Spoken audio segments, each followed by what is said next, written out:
ভাবতেও পারিনি আজকের এই দিনটা এতটা ঐতিহাসিক হয়ে উঠবে। তিস্তার বুকে দাঁড়িয়ে থাকা স্বপ্নের সেতু চিলমারি হরিপুর তিস্তা সেতু অবশেষে উদ্বোধন হলো। লাখো মানুষের ঢল নেমেছিল এই মহামুহূর্তকে ঘিরে। ড্রোনের চোখে যখন দেখি চারপাশে মানুষের উচ্ছ্বাস আর আনন্দ, মনে হচ্ছিল উত্তরবঙ্গ আজ নতুন সম্ভাবনার দ্বার খুলে দিয়েছে।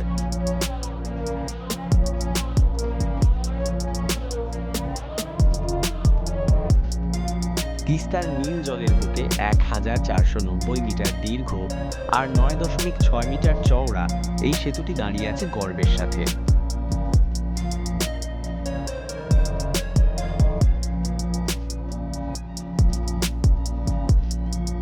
দিনের আলোয় ঝলমলে আর রাতের বুকে আলোকসজ্জায় স্বপ্নপুরীর মতো লাগে। আগে যেখানে পারাপারের জন্য মানুষকে নৌকার ওপর নির্ভর করতে হতো, আজ সেখানে এক নিমিষেই গাড়ি ছুটে যাচ্ছে।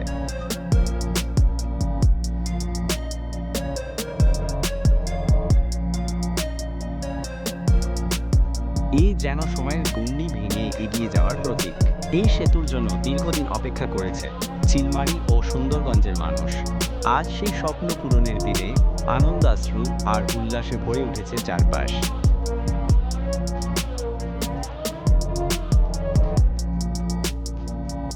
বৃদ্ধ থেকে শিশু সবাই বলছে এই সেতু আমাদের জীবনের স্বপ্ন পূরণ করেছে। অনেকেই বলছে ঢাকা কিংবা রংপুর যেতে আর ঘুরপথে কষ্ট করতে হবে না।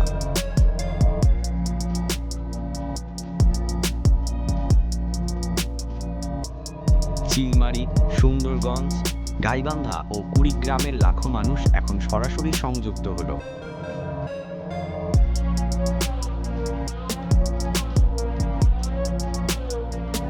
এই সেতুর ফলে কৃষকরা সহজেই তাদের ধান, ভুট্টা, আলু কিংবা সবজি দেশের বিভিন্ন প্রান্তে পাঠাতে পারবে। নতুন নতুন হাট বাজার গড়ে উঠবে, ব্যবসা বাণিজ্যের প্রসার ঘটবে, পর্যটনেরও বিশাল সম্ভাবনা তৈরি হবে।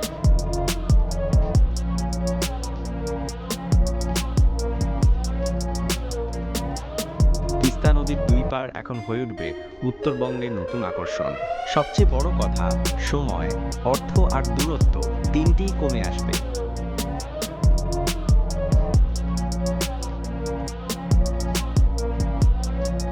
চিলমারি হরিপুর তিস্তা সেতু শুধু ইট পাথরের নির্মাণ নয়, এটি হলো মানুষের দীর্ঘদিনের স্বপ্ন, সংগ্রাম আর ভালোবাসার প্রতীক।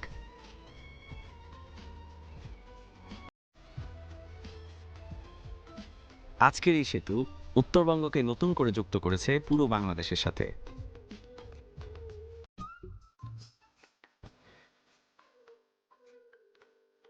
ড্রোনের চোখে যখন দেখি তিস্তার বুক চিরে ছুটে চলা এই সেতু, মনে হয় হয়তো একদিন এখান থেকেই শুরু হবে আমাদের নতুন উন্নয়নের গল্প।